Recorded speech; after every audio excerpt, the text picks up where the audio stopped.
এখন যে ঘটনাটি আপনাদের মাঝে শেয়ার করব, এই ঘটনাটি যার সাথে ঘটেছে ওনার নাম মজিদ মিয়া।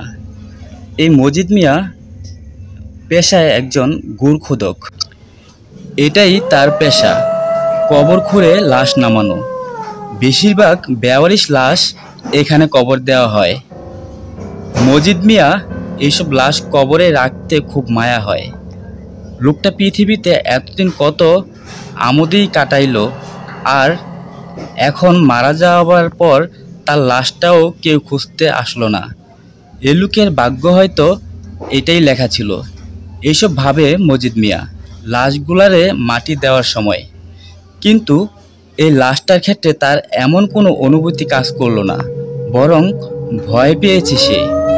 লোকটার মুখ দেখে বয়স আন্দাজ করেছে মজিদ মিয়া প্রায় 50 হবে, কিন্তু চেহারায় রাগী রাগী ভাব। বেশিক্ষণ লাশটার দিকে তাকিয়ে থাকতে পারে নাই সে, এত বিভৎস। লোকটার এমন কি অপরাধ ছিল যে কে বা কারা তাকে এভাবে মেরে ফেলেছে? প্রথমে মাথা শরীর থেকে আলাদা করেছে, তারপর সারা শরীর চাপাতি বা এই জাতীয় কিছু দিয়ে কুপিয়ে গায়ে অ্যাসিড ঢেলে দিয়েছে। ওহ, কি নৃশংস! এই লাশটার কোনো পরিচয় পাওয়া যায় নাই। এমনকি 4-5 দিন শহরে থেকে কেউ হারিয়ে গেছে এমনটাও শোনা যায় নাই। তাই হাসপাতাল কর্তৃপক্ষকে থানা থেকে নোটিশ পাঠানো হয়েছে পোস্টমর্টম করে লাশ কবর দিয়ে দিতে। কিন্তু সরকারি হাসপাতালগুলোতে যা হয় তাই হয়েছে এই লাশটার ক্ষেত্রেও। হঠাৎ পোস্টমর্টম করে কোনো মতে দায়সারা সেলাই দিয়ে লাশ পাঠিয়ে দেয়া হয়েছে কবরস্থানে। সরকারি হাসপাতাল থেকে পাঠানো 42 লাশগুলোকে দাফন করা হয় যে কবরস্থানে, তার পাহারাদার মজিদ মিয়া। আজ যখন অ্যাম্বুলেন্স এসে এই লাশটা কবরস্থানে রেখে গেল, তখন মজিদ মিয়া বুঝে গেল আরও একটা বেওয়ারিশ লাশ তাকে যত্ন নিয়ে কবর দিতে হবে। কিন্তু লাশটিকে দেখার পর তার সেই পুরানো মায়া দরদ কাজ করল না। এমনিতেও প্রায় সন্ধ্যা হয়ে এলো, তাই তাড়াতাড়ি জন্টুকে ডাক দিয়ে কবর খুঁড়তে লেগে গেল সে। আর বারবার তার চোখে ভাসতে লাগলো দেহ থেকে বিচ্ছিন্ন মাথাটার কথা। সরকারি হাসপাতালগুলো এত গাফিলতি করে যে বেওয়ারিশ বলে লাশটার মাথা সেলাই করে লাগিয়ে দেয় নাই। তার উপর হাসপাতালের মর্গে 4-5 দিন পড়েছিল। কি যে দুর্গন্ধ বের হচ্ছিল। মজিদ মিয়া আর জন্টু মিলে যখন লাশটা কবর দেয়া শেষ করলো, তখন মাগরিবের আজান পড়ে গেছে। রমিজ মিয়া গোসল করতে গেল আর কাজ শেষ বলে জন্টু চলে গেল। জন্টু 10 থেকে 12 বছরের একটা ছেলে, মজিদ মিয়াকে কাজে সাহায্য করে। সন্ধ্যা পর্যন্ত থাকে, তারপর চলে যায়। আর তখন কবরস্থানে থাকে শুধু মজিদ মিয়া একা। কবরস্থানের যে জায়গাটায় মোর্দার জানাজা পড়ানো হয়, তার সামনে গেট থেকে বের হয়েই পাশে খুপড়ির মতো একচালা ঘরে মজিদ মিয়া থাকে। নামমাত্র গেট থেকে বাইরে, বলতে গেলে কবরস্থানেই ভিতরেই থাকে সে। কবরস্থান বলে কথা, তার উপর আবার বেওয়ারিশ লাশের। তাই বলতে গেলে শহরের এক কোনায় জনবসতি থেকে একটু দূরের জায়গাটাই বেছে নেওয়া হয়েছে একজনের রান্না। তাই প্রতিদিন এশার নামাজ পড়ে রান্না করে খেয়ে শুয়ে পড়ে মজিদ মিয়া। মাঝে মাঝে বাইরে এসে কবরস্থানের দিকে তাকায় একবার। তার মতে কবরস্থানে পাহারা দেওয়ার কিছু নাই। বড় বড় শহরে তো নাকি লাশ চুরি হয়, কিন্তু এই শহরে এমন কিছু ঘটেছে বলে শোনে নাই সে। তবুও তার চাকরি যখন এইটাই, তাই ঘুমানোর আগে আজও নিয়মমাফিক খাওয়া দাওয়া সেরে একটা বিড়ি ধরিয়ে এসে তাকায় কবরগুলার দিকে। স্বভাবমতোই চোখ যায় নতুন দেয়া কবরটার দিকে। চোখের ভুল নয়, তার স্পষ্ট মনে হলো কবরটার মাথার দিকে কি যেন আছে। তখন মজিদ মিয়া কাছে গিয়ে দেখলো মাটি খোঁড়া। কি ব্যাপার, মাত্র 3 থেকে 4 ঘন্টা আগেই তো সে আর জন্টু মিলে পরিপাটি করে কবর দিল। একটু তাড়াহুড়া সে করেছিল অন্য দিনের তুলনায়, কিন্তু এভাবে রেখে যায় নাই। স্পষ্ট বোঝা যাচ্ছে কেউ মাটি খোঁড়ার চেষ্টা করেছে এবং কতটুকু খুঁড়েও ফেলেছে। পর মুহূর্তে সে ভাবল হয়তো গেট দিয়ে ঢুকে কোনো কুকুর এই কাজ করেছে, তাই সে হাত দিয়ে মাটি জায়গা মতো চাপা দিয়ে দিল।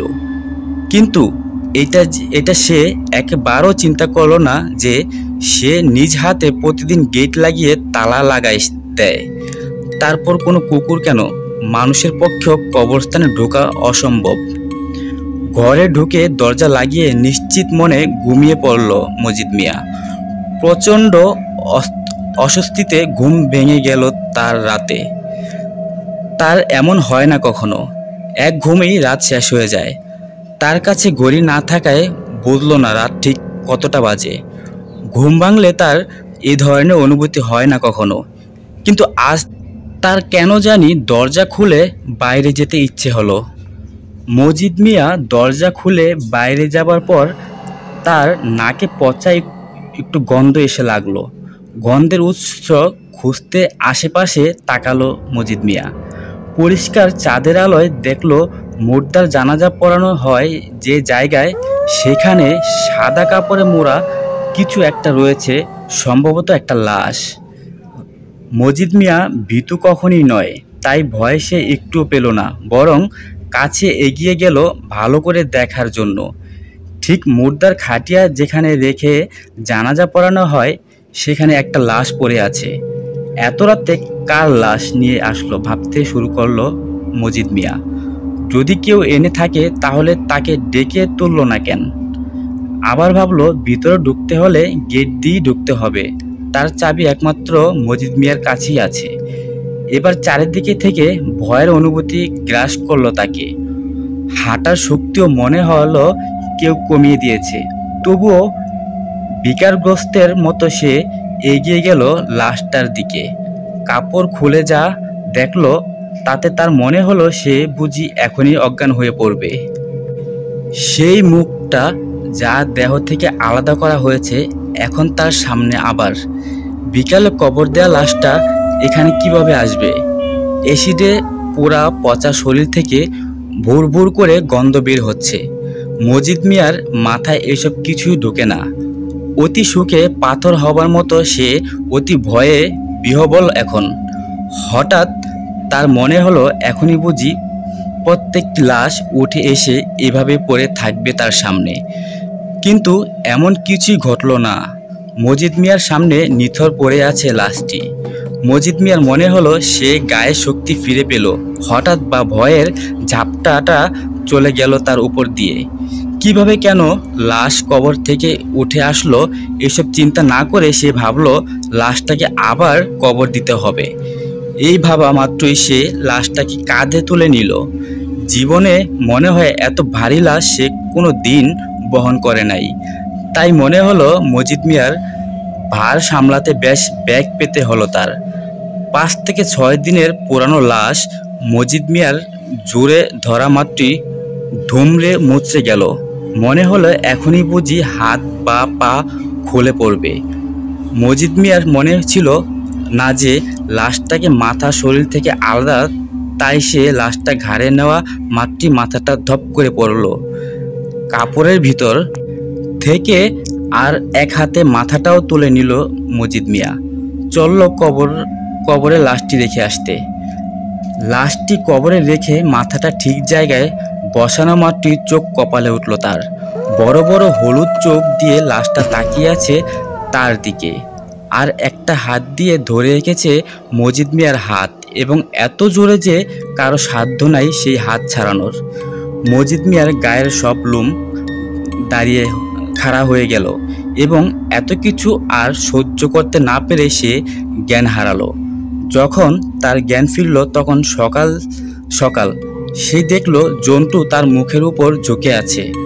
জন্টু জিজ্ঞেস করলো রাতে কি হয়েছিল এবং কিভাবে নতুন কবর দেয়া লাশটা মুর্দার জানাজা পড়ানোর জায়গায় গেল।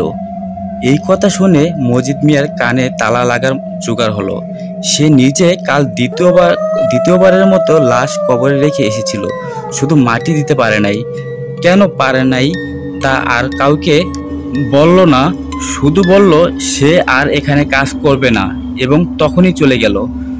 কবরস্থান কর্তৃপক্ষ এইসব ব্যাপার নিয়ে বেশি ঘাটাঘাটি না করে লাশটিকে আবার কবর দিয়ে নতুন দারোয়ান নিয়োগের সিদ্ধান্ত নিল। সেদিনকার মতো কাউকে না পেয়ে কবরস্থান কর্তৃপক্ষের গেটে তালা লাগিয়ে চলে গেল। সেদিন শুকনোপক্ষের রাতে কেউ যদি কবরস্থানে উকি দিত তাহলে পেত নতুন কবর দেওয়া লাশটি থেকে একটা হাত বের হয়ে অতি কষ্টে হাতড়ে কবর থেকে মাটি সরিয়ে নিজের মাথাটা এক হাতে ধরে উঠে দাঁড়ালো। তারপর অতি ধীরে এগিয়ে গেল মুর্দার জানাজা পড়ানোর জায়গায়।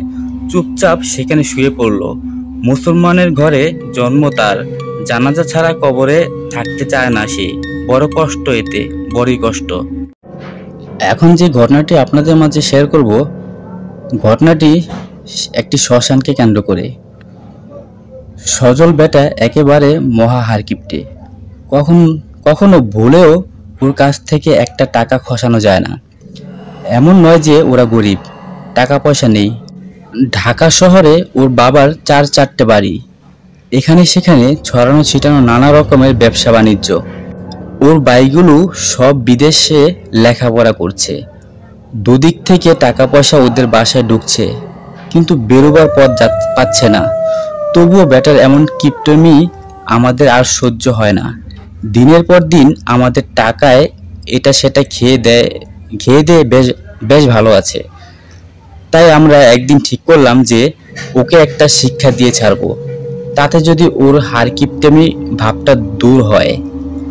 রতনদের বাড়ি বুড়িগঙ্গা নদীর খুব কাছে।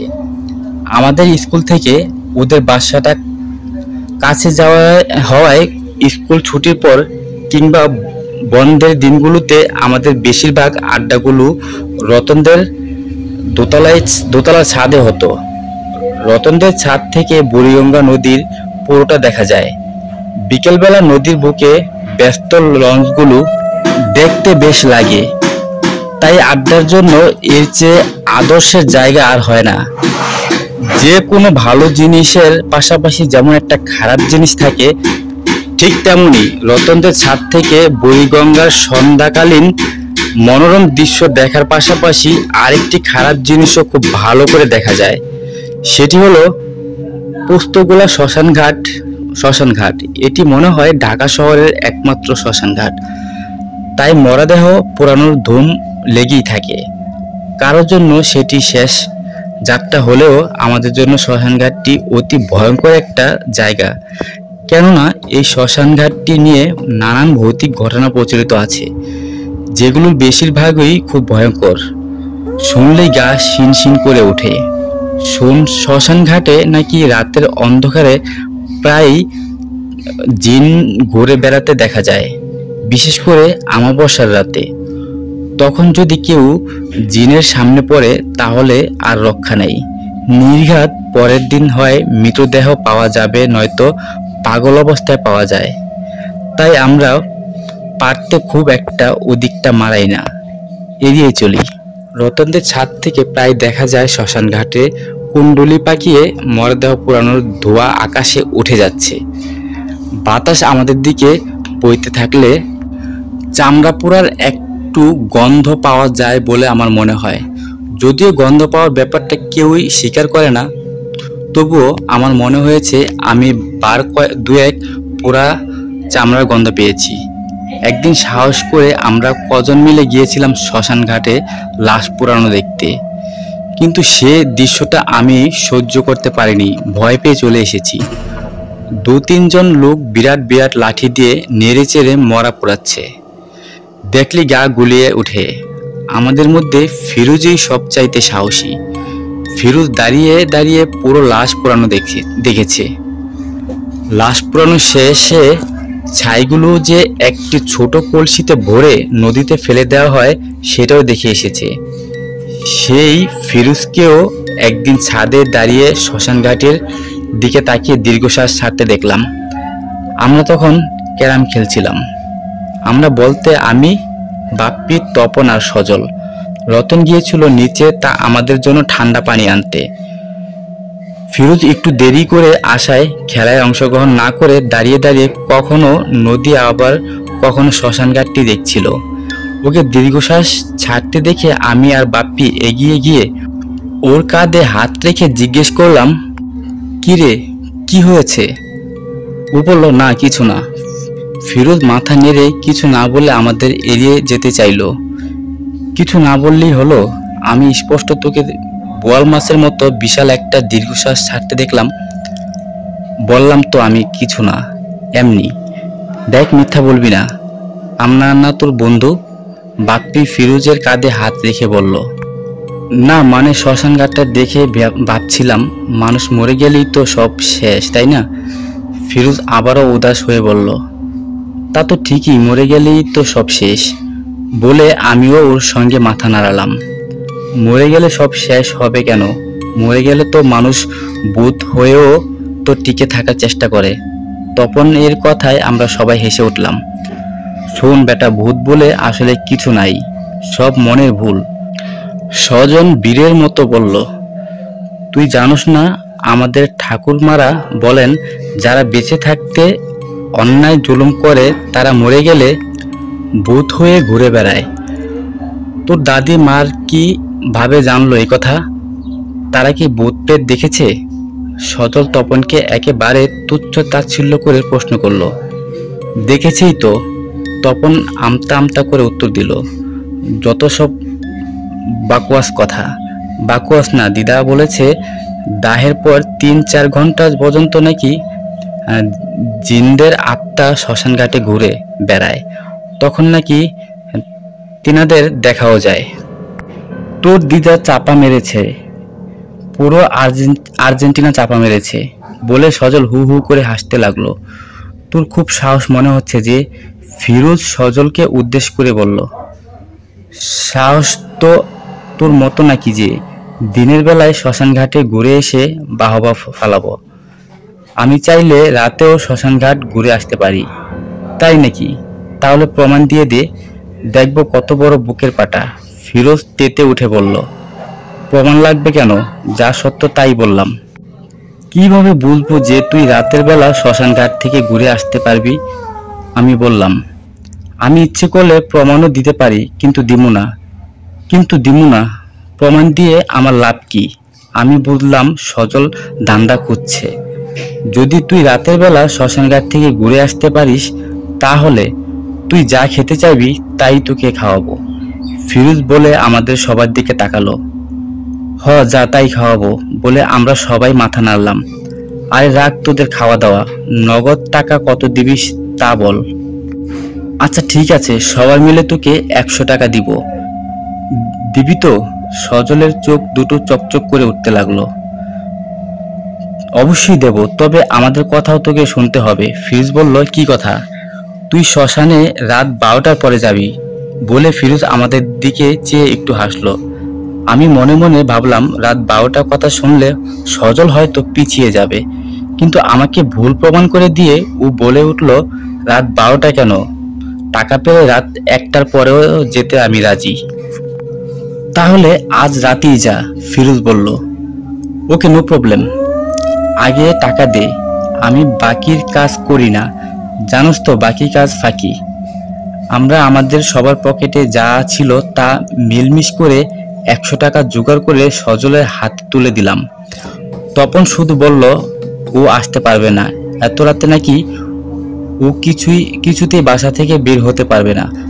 সবাই মিলে ঠিক করা হলো যে রাত 11:30টার মধ্যে আমরা যার যার মতো রতনের বাসার নিচে চলে আসব। তারপর 12টা বাজলে সজল চলে যাবে শ্মশানে, আর আমরা শ্মশানের কাছে কটন মিলের গেটে অপেক্ষা করব। স্কুল বন্ধ থাকলেও এত রাতে বাসা থেকে বের হওয়াটা আমার জন্য খুব একটা সহজ হলো না। শেষমেশ ছোট মামাকে সব খুলে বলার পর মামা নিজেই আমাকে নিয়ে বের হলেন। রতনদের বাসায় নিচে আসার পর দেখলাম রতন, ফিরোজ, বাপ্পি অপেক্ষা করছে। সজল কোথায় জিজ্ঞেস করাতে ফিরোজ বলল, ও শালায় এখনো আসেনি, মনে হয় ভেগেছে। রতন ফিরোজের কাঁধে হাত রেখে বলল, টাকা নিয়েছে না ভেগে যাবে কোথায়? ডাবল আদায় করে ছাড়বো। আমাদের সঙ্গে মামদোবাজি চলবে না। ফিরোজ উত্তেজিত হয়ে বলল। আমি হাত ঘড়ি দেখলাম, রাত 11:15 বাজে। একটু যেন শীতও পড়েছে, তবে আকাশ বেশ পরিষ্কার। সাদা সাদা মেঘ মাথার উপর দিয়ে উড়ে যাচ্ছে। আকাশে বিশাল রূপালী একটা চাঁদ। আমি মুগ্ধ হয়ে আকাশ দেখতে লাগলাম। বাপ্পি কোনো কিছু না বললেও গুনগুন করে গান গাইছে। ছোট মামাকে দেখলাম একটু দূরে সরে গিয়ে সিগারেট ধরিয়েছে। আমরা যখন সজল আসবে না ভেবে ফিরে যাবার বলো ঠিক করে ফেলেছিলাম, ঠিক সেই সময় সজল আসলো। ঘড়িতে তখন কাটায় কাটায় 12টা বাজে। সজল এসেই আমাদের কিছু বলার সুযোগ না দিয়ে বলল, চল যাওয়া যাক। সজলকে দেখে আমরা কিছুটা অন্যমনস্ক আর কেমন জানি চুপচাপ মনে হলো। আমি ভাবলাম হয়তো সাহস দেখাতে গিয়ে চ্যালেঞ্জ নিয়ে ফান্দে পড়ে গেছে, সেই জন্য মন খারাপ। আমি ওর পাশাপাশি হাঁটতে হাঁটতে বললাম, কিরে সজল, ভয় লাগছে? যাও বাদ দিবি? না, চল যাওয়া যাক। সজল বেশ গম্ভীরভাবে বলল, তোর খারাপ লাগলে থাক না, আহা বিরক্ত করিস না, বললাম তো চল। কি হয়েছে রে? ফিরোজ আমার পাশে এসে জিজ্ঞেস করলো। না কিছু না, আমি জিজ্ঞেস করছিলাম ওর খারাপ লাগছে কিনা। কিরে সজলা, বাদ দিবিনি যাওয়া? ফিরোজ হাসতে হাসতে জিজ্ঞেস করলো। ফিরোজের বলার মধ্যে কেমন একটা খোঁচার আভাস পেলাম। সজল কিছু না বলে হাঁটতে লাগলো। হঠাৎই সবাই কেমন জানি চুপচাপ হয়ে গেছি। সবাই নীরবে হাঁটছি। বেশ কিছুক্ষণ হাঁটার পরে আমরা কটন মিলের পেছনের গেটে এসে দাঁড়ালাম। কটন মিলের পেছনটা বেশ নীরব। সামনের দিকের মেইন রাস্তায় 2-4 জন লোকজন থাকলেও এদিকটা একেবারেই জনশূন্য। আমরা দাঁড়িয়ে পড়লেও সজল কিন্তু দাঁড়ালো না। ও সোজা শ্মশান ঘাটের দিকে হাঁটতে থাকলো। আমি প্রায় দৌড়ে গিয়ে বললাম, সজল দাঁড়া, ভালো করে ভেবে দেখ যাবি কিনা। ভাবাভাবির কিছুই নাই, তোরা এখানে থাক, আমি শ্মশান ঘাট থেকে ঘুরে আসছি। আমরা বুঝবো কি করে যে তুই আসলেই শ্মশান ঘাটের ভেতরে গেছিস? বাপ্পি এসে প্রশ্ন করলো। সজল বলল, আমি প্রমাণ নিয়ে আসব। কি প্রমাণ আনবি শুনি? মরা পোড়ানোর লাকড়ি নিয়ে আসলে চলবে? কথাটা বলে সজল খেক খেক করে হাসতে হাসতে এগিয়ে গেল। এই সজলকে আমার কেমন জানি খুব অপরিচিত মনে হলো ওকে যেন আমি ঠিক চিনি না। এই প্রথম দেখলাম ওর হাসির শব্দে আমার পুরো শরীর কাঁটা দিয়ে উঠল। আমি কোনো কিছু না বলে দাঁড়িয়ে রইলাম। আমাদের চোখের সামনে দিয়ে হাঁটতে হাঁটতে সজল এক সময় অন্ধকারে মিলিয়ে গেল। আকাশের দিকে তাকিয়ে দেখি চাঁদটা ততক্ষণে মেঘের আড়ালে চলে গেছে। আমার কেন যেন খুব ভয় ভয় করতে লাগলো। সবাই কেমন চুপচাপ হয়ে আছি, কারো মুখে কোনো কথা নেই। ছোটবেলা থেকে পড়ে এসেছি, সময় আর স্রোত কারো জন্য অপেক্ষা করে না। কিন্তু এখানে আসার পর দেখলাম সময় কি করে স্লো হয়ে যায়। ঘড়ির কাঁটা যেন আর চলতেই যাচ্ছে না। সময় যেন আটকে আছে মহাকালের আবর্তে। একটু একটু করে আধা ঘন্টা পেরিয়ে যাবার পর সজলকে ফিরতে না দেখে আমরা সবাই অস্থির হয়ে উঠলাম। মনে মনে এই ভেবে ভয় পাচ্ছি, সজলের কোনো বিপদ হলে ওর বাবা মাকে আমরা কি বলবো? সবাই কি ভাববে আমাদের? আমার বাবা তো আমাকে পিটিয়ে মেরে ফেলবে। ভয় মানুষের কলজে শুকিয়ে যায় শুনেছি, কিন্তু আমার বেলায় দেখলাম ভয়ে গলা শুকিয়ে যাচ্ছে। মনে হলো একটু পানি খেতে পারলে ভালো হতো। আমরা সবাই অস্থির হয়ে পায়চারি করছি। ছোট মামা একটা গাছের গুড়ির সঙ্গে হেলান দিয়ে বসে আছেন। ফিরোজ একটু পরপর চুক চুক শব্দ করে বিরক্তি প্রকাশ করছে। আরো আধ ঘন্টা যাবার পরে আমি বললাম, চলো আমরা এগিয়ে দেখি ও এখনো আসছে না কেন। মামা বললেন, তাই চল, আমার মনে হয় ওর কোনো বিপদ হয়েছে।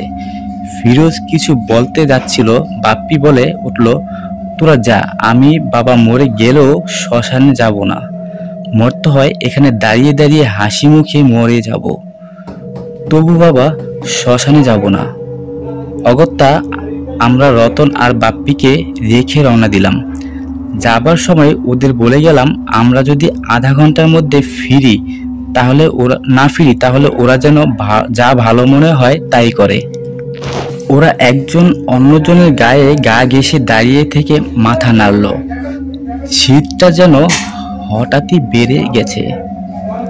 আমরা একজন অন্যজনের গা ঘেঁষে চাঁদের আলোয় হাঁটছি, কারো মুখে কোনো কথা নেই, সবাই যেন বোবা হয়ে গেছি। বেশ কিছুক্ষণ হাঁটার পর ফিরোজ হাত দিয়ে সামনের দিকটা দেখিয়ে বলল, ওই যে দেখ, কে যেন হেঁটে যাচ্ছে। ওর হঠাৎ কথা বলে ওঠায় আমি বেশ চমকে গেলেও সামনের দিকে তাকিয়ে দেখলাম সত্যি কে যেন খুব ধীর পায়ে হেঁটে হেঁটে শ্মশানের দিকে যাচ্ছে। আমার সাহস বেড়ে গেল। আমি বললাম, সজল না তো? মামা বললেন, মনে হয় না, 1 ঘন্টা আগে রওনা দিয়েও এতক্ষণ নিশ্চয়ই এখানে দাঁড়িয়ে থাকেনি। তাহলে হয়তো নাইট গার্ডটা কেউ হবে। তাড়াতাড়ি পা চালা, কাছে গিয়ে দেখি নাকি। বলেই ফিরোজ জোরে হাঁটতে লাগলো। আমি আর মামাও জোরে পা চালালাম। হাঁটতে হাঁটতে নদীর পাড় দিয়ে আমরা অনেকটা দূর চলে এসেছি। আমাদের সামনে হাঁটতে থাকা অবয়বটাকে এবার বেশ স্পষ্ট দেখা যাচ্ছে। চাঁদের আলোয় চাদরে শরীর ঢেকে হেলে দুলে লোকটা এগিয়ে যাচ্ছে। কিন্তু একটা বিষয় লক্ষ্য করে আমরা অবাক না হয়ে পারলাম না। আমরা জোরে জোরে পা চালিয়েও লোকটার কাছাকাছি হতে পারছি না। আমার কাছে মনে হলো লোকটাও যেন আমাদের সঙ্গে পাল্লা দিয়ে এগিয়ে যাচ্ছে। এক সময় ফিরোজ জোরে হাঁক দিয়ে বলল, এই যে শুনছেন, একটু দাঁড়ান না, আমরাও ওদিকে যাব। লোকটা আমাদের দিকে না তাকিয়েই মেয়েলি গলায় মিনমিন করে বলল, এগিয়ে আসো। কিন্তু আমরা আরো জোরে পা চালিয়েও লোকটার কাছাকাছি হতে পারলাম না। এভাবে আরো কিছুক্ষণ হাঁটার পর হঠাৎ মামা বললেন, দাঁড়াও তোমরা। আমার মনে হয় আমরা খারাপ জিনিসের পাল্লায় পড়েছি।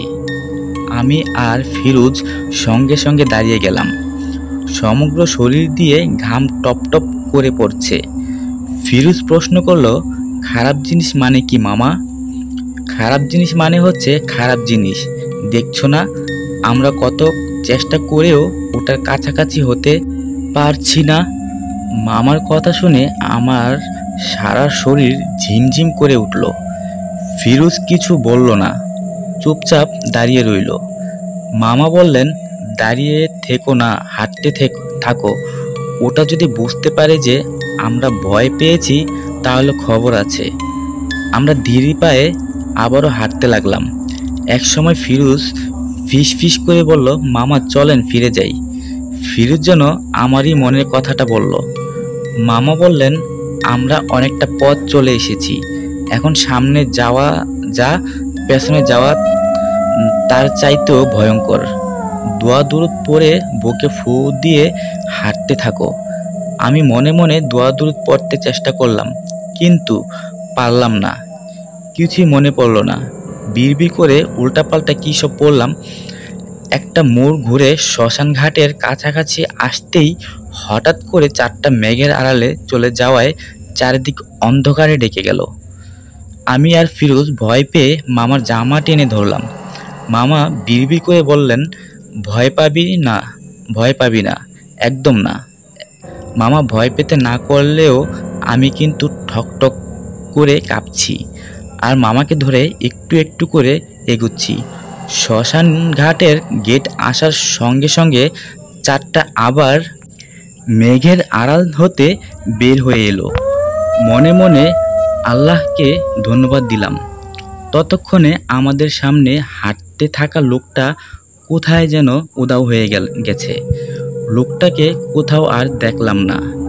আমরা গেট দিয়ে শ্মশানের ভেতরে ঢুকলাম। পুরো শ্মশানে শুনশান নীরবতা, ঝিঝি পোকাও ডাকছে না। আমরা সজলকে খুঁজতে লাগলাম, কিন্তু কোথাও ওকে দেখা গেল না। গেটের কাছে দাঁড়িয়ে ফিরোজ ওই সজল বলে বার দুয়েক ডাক দিল, কিন্তু কেউ উত্তর দিল না। রাতের অন্ধকারে সে ডাক প্রতিধ্বনিত হয়ে ফিরে এলো। মামা বললেন, চলো ভেতরের দিকে যাওয়া যাক, হয়তো ও ভেতরে আছে। মামা আমাদের জন্য আর অপেক্ষা না করে পা বাড়ালেন। আমরাও দুরু দুরু বুকে মামার পেছন পেছন যেতে লাগলাম। কিছুটা ভেতরে ঢুকে বাম পাশে ঘুরতেই কিছুটা দূরে চারকোনায় চারটা কালো লোহার মোটা রড পোতা উঁচু একটা পাকা জায়গা দেখে বুঝলাম এখানেই লাশ পোড়ানো হয়। আর কিছুটা দূরেই ডান পাশ দিয়ে নদীটা দেখা যাচ্ছে। আমি ডাক দিলাম, সজল, এই সজল, তুই কোথায়?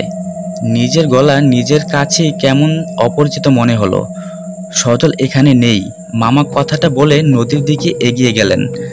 আমরাও পেছন পেছন গেলাম। নদীর ঘাটটাও ফাঁকা, কেউ নেই। এদিক সেদিকে ভাঙা মাটির হাঁড়ি, পাতিল, কলসি পড়ে আছে। বাম পাশের একটা গাছ থেকে কুরকুর করে একটা অচেনা পাখি ডেকে উঠতেই আমরা চমকে উঠলাম। একবার মনে হলো জোরে একটা দৌড় মারি। আমাদের মনের অবস্থা বুঝতে পেরে মামা বললেন, আমার এখন মনে হচ্ছে সজল তোদেরকে ফাঁকি দিয়েছে, ও এদিকটায় আসেইনি। আমি বললাম, হতেই পারে না মামা, ও তো আমাদের সবার চোখের সামনে দিয়ে এদিকে আসলো। আসলে তো আমিও দেখলাম, কিন্তু তাহলে গেল কই? কোনো বিপদ আপদ হয়নি তো? ফিরোজ ফিসফিস করে বলল। ঠিক এমন সময় মামা বলে উঠলেন, ওইটা কে রে? সঙ্গে সঙ্গে আমি আর ফিরোজ চমকে উঠে মামার দেখানো হাত বরাবর লাশ পোড়ানোর বেদিটার দিকে তাকালাম। তাকিয়ে কিছু দেখতে না পেয়ে ফিরোজ বলল, কোনটা মামা? ওই যে বেদিটার বাম পাশের রডটার কাছে বসে আছে। আমার বুকের ভেতরটা তখন ধকধক করছে, হাত পাগুলো ঠকঠক করে কাঁপছে। মনে হলো জ্ঞান হারিয়ে পড়ে যাব। ভালো করে তাকিয়ে দেখি সত্যি কে যেন হাঁটুতে ভর দিয়ে বেদিটায় বসে আছে। মামা জোরে জোরে বললেন, কে রে, কে ওখানে? কেউ উত্তর দিল না। মামা এবার এগুতে লাগলেন। আমরাও ঘুরের মধ্যে মামার পেছন পেছন যেতে লাগলাম। বেদির কাছে ছায়াটার কাছাকাছি হতেই সেটি আস্তে ধীরে উঠে দাঁড়ালো। দেখে মনে হলো না কোনো তারা আছে। মামা আবারও বললেন, কে কে ওখানে? আমার কাছে মনে হলো কে যেন নাকি সরে উত্তর দিল, আমি কে? মামা আরেকটু জোরে জিজ্ঞেস করলেন। ছায়াটা প্রথমে কিছু না বললেও হঠাৎ ঘুত ঘুত শব্দ করে বলে উঠল, তুই কে রে শুয়োর? আমাকে জিজ্ঞেস করিস আমি কে? আমরা চমকে উঠলাম, কেননা ছায়াটা চোখের পলকে আমাদের সামনে এসে দাঁড়িয়েছে। হালকা পাতলা শরীরে লাল টকটকে টু চোখ। আমার জ্ঞান হারিয়ে ফেলার দশা হলো। মনে হলো আমি বুঝি ভয়ের মরে যাব। হঠাৎ করেই যেন চাঁদটা আবার মেঘের আড়ালে চলে গেল। আমি আর ফিরোজ মামার জন্য অপেক্ষা করলাম না। ওরে মাগো বলে ঝেড়ে দৌড় মারলাম গেটের দিকে। টের পেলাম মামাও আমাদের সঙ্গে দৌড় লাগালো। আমরা গেটের কাছে আসতেই ধুমধাপ বিকট শব্দ করে গেটটা বন্ধ হয়ে গেল। আমরা তিনজন আছড়ে পড়লাম গেটের উপর। ভয়ে আমি জ্ঞান হারা হয়ে গেছি। গেটের মধ্যে দুহাত দিয়ে আঘাত করতে করতে হিস্টেরিয়ার রোগীর মতো দরজা খোলার জন্য চিৎকার করতে লাগলাম।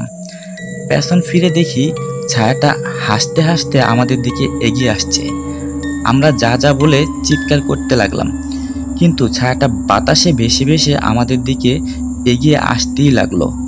মনে মনে ভাবলাম, আজকেই বুঝি জীবনের শেষ দিন। হে আল্লাহ, মাফ করে দাও, মাফ করে দাও বলে দুহাত দিয়ে মুখ ঢেকে ফেললাম।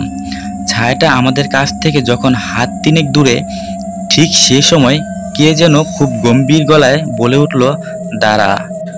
আর তখন সঙ্গে সঙ্গে ছায়াটা থেমে গেল।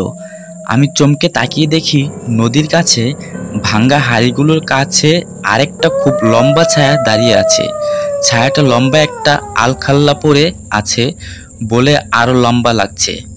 চুলগুলো কানের দুপাশে পড়ে আছে। ছায়াটার হুকুমে আমাদের দিকে আসতে থাকা ছায়াটা থেমে গিয়ে ভয়ঙ্করভাবে গুদ গুদ শব্দ করতে করতে হুকুমকারীর দিকে ছুটে গেল। কিন্তু হুকুমকারী ছায়াটার দিকে দুহাত উপরে তুলতেই ছায়াটা ছিটকে একদিকে পড়ে গেল। আমরা আবার হুকুমকারী ছায়াটার দিকে তাকালাম, দেখলাম ছায়াটা আস্তে আস্তে উপরের দিকে উঠে যাচ্ছে। আর ঠিক সে সময় ঘটাং করে গেটটা খুলে গেল। আমরা আর দাঁড়ালাম না, ঝেড়ে দৌড় লাগালাম।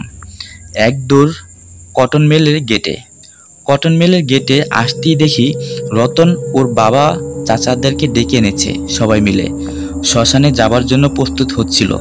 আমরা ফিরে আসায় সবাই বাসার উদ্দেশ্যে রওনা হলো। সজল কোথায় জিজ্ঞেস করতে রতন বলল ও ওর বাসাতেই আছে, ওর বাবার সঙ্গে আমার আব্বুর কথা হয়েছে। ও বাসায় গেল কিভাবে জিজ্ঞেস করতে রতন কিছু বলল না, বলল কাল কথা হবে, এখন বাসায় যা। পরিশেষে পরের দিন সকালে ঘুম থেকে উঠেই মার কাছে শুনি সজল এসেছে, ড্রয়িং রুমে বসে আছে। আমি ড্রয়িং রুমে ছুটে গেলাম। ড্রয়িং রুমে গিয়ে দেখি ছোট মামা সজলের সঙ্গে কথা বলছেন। আমাকে দেখে সজল উঠে দাঁড়ালো। আমি বললাম, তুই ঠিক আছিস তো সজল? সজল মাথা নেড়ে পকেট থেকে 200 টাকা বের করে আমার দিকে বাড়িয়ে দিয়ে বলল, আমায় মাফ করে দে, আমি কাল রাতে ভয়ে তোদের কাছে আসতে পারিনি, খুব ভয় পেয়ে গিয়েছিলাম। এই নে তোদের বাজির 200 টাকা। আমার তো আক্কেল গরম। সজলা কি বলে এগুলো? তাহলে গতরাতে আমরা কার জন্য শ্মশান ঘাটে গেলাম? কেই বা আমাদের সামনে দিয়ে হেঁটে হেঁটে শ্মশান ঘাটে গেল, তাহলে কি ওটা সজল ছিল না? ওটা কি খারাপ কিছু ছিল যেটা আমাদের শ্মশানে নিয়ে গিয়ে ক্ষতি করার উদ্দেশ্যে নিয়ে গিয়েছিল?